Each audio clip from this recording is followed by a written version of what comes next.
The fact is, we are absolutely nothing. All this superstructure has been built by thought. J. Krishnamurti.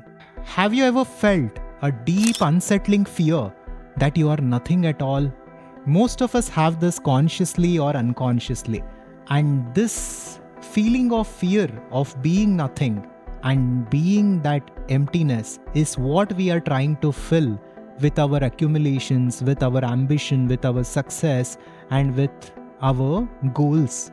In today's important video, we will explore J. Krishnamurti's explanation on the nature of reality and the nature of self. We will see how his insights will reveal to us that our attempts to escape from this emptiness is the cause of all suffering, including the psychological manifestation of time, along with stress, anxiety, etc.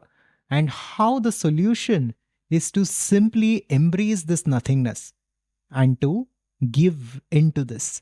By understanding this paradox, we might discover something extraordinary, a freedom that exists beyond our endless chase for identity and meaning in life. And we will see how the ancient Vedanta and JK was talking about the same reality, the same truth in different ways. First, let's discuss the movement of becoming. If we look at our own lives, we will see this happening everywhere all the time. Our life is an endless pursuit of becoming something, becoming that, becoming this, having that, having this, one thing after another without any stop, without any clarity, without any perspective on what reality is. We are simply trying to fill a void which cannot be filled through our endless possessions and different identities. We are constantly chasing after some future version of ourselves that we believe will finally make us complete.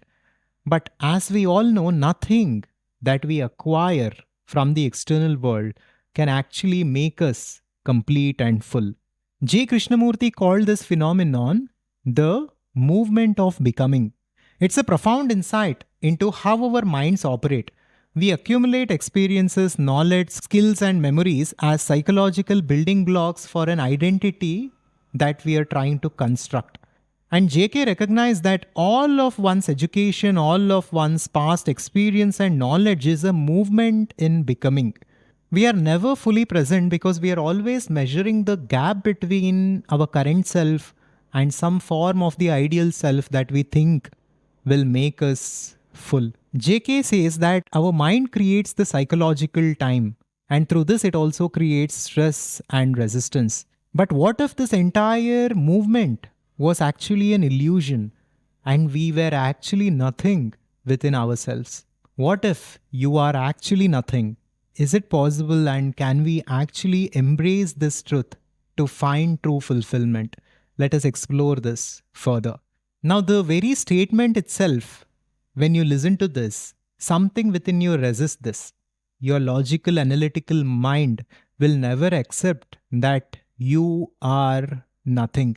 It will not accept that you are not the body and you are not the mind, because the logical, analytical mind has been conditioned and it has been programmed for survival for thousands and thousands of years.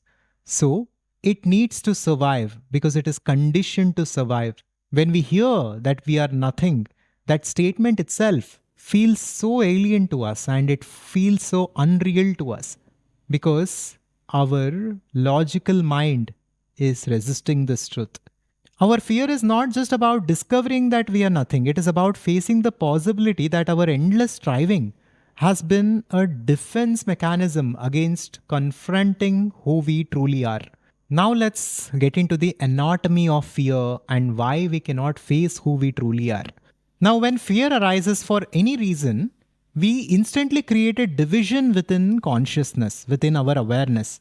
It becomes me versus my fear. From this divided position, we attempt to manage or understand fear as though it were separate from ourselves. I am afraid, we say, establishing a subject-object relationship with our own experience. Now, we might be going a little deep here, but I wanted to cover this in this video. JK's works are little deep. but this can be really helpful and really powerful if we get to the bottom of this. And J. Krishnamurti basically challenges this division. JK at many places says division is the root of all conflict. Wherever there is division, wherever there is separation, conflict and suffering are bound to arise. Now, why is it relevant for us to understand this? It is important because through this we are uncovering the nature of fear. And through this we can understand how we can finally overcome from our deepest fears and embrace who we are in our essence. JK shares a radical insight. The observer is the observed, the thinker is the thought. The separation is only an artificial one. And this kind of a statement, completely shatters our psychological frameworks and our understanding of reality. When JK says the observer is the observed and the thinker is the thought, most of us don't even know how to conceive it and how to look at it in a proper way. But here he is talking to the core of Advaita Vedanta. As per Advaita Vedanta, there is one truth, there is one reality. And technically, there is no division anywhere in the universe. It is all in the mind of an individual. So the one who observes fear is not separate from the fear itself. They are one movement within consciousness. According to JK, simply looking at a fact without interpretation or justification, just seeing what is, has become rare. Our conditioning runs so deep that the mind immediately categorizes, labels, judges, or escapes from whatever it encounters, particularly while facing threatening insights about ourselves. So with all this, let's come to our true identity for what it is and how we can finally get rid of fear and understand who we truly are. When Ramana Maharshi said, "Ask yourself, who am I?" he was not giving any philosophical framework or a very elaborate process. He was simply pointing towards the truth of reality. It is actually very simple. And the same thing in a different way is put in Advaita Vedanta through the method of neti neti, which is not this, not this. I'm not the body, I'm not the mind, I'm not the objects, I am the ultimate subject. All of these principles and all of these teachings are trying to take us towards that emptiness, that nothingness, or that consciousness which we are in our essence.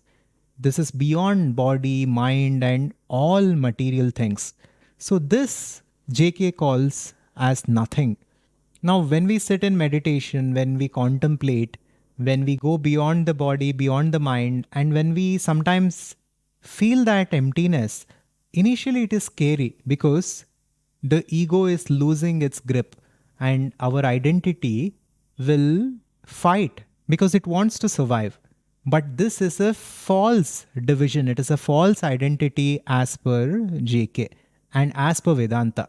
Our true essence is infinite. And when we say infinite, it is not any parameter, but it is simply beyond our understanding. It is simply the essence which is beyond the body and the mind.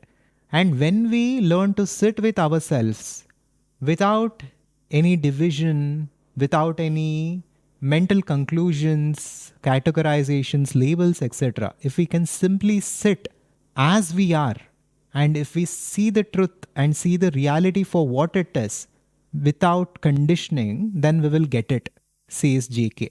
It might be easier said than done, but at least in theory it is simple. In our essence, we are not the body nor the mind. We are truly infinite, but this infinity can also be looked at as nothingness from another angle, because this is not material, and what is non-material is technically nothing. So this is what JK is pointing towards. He says, when we embrace this, there is peace, there is true joy.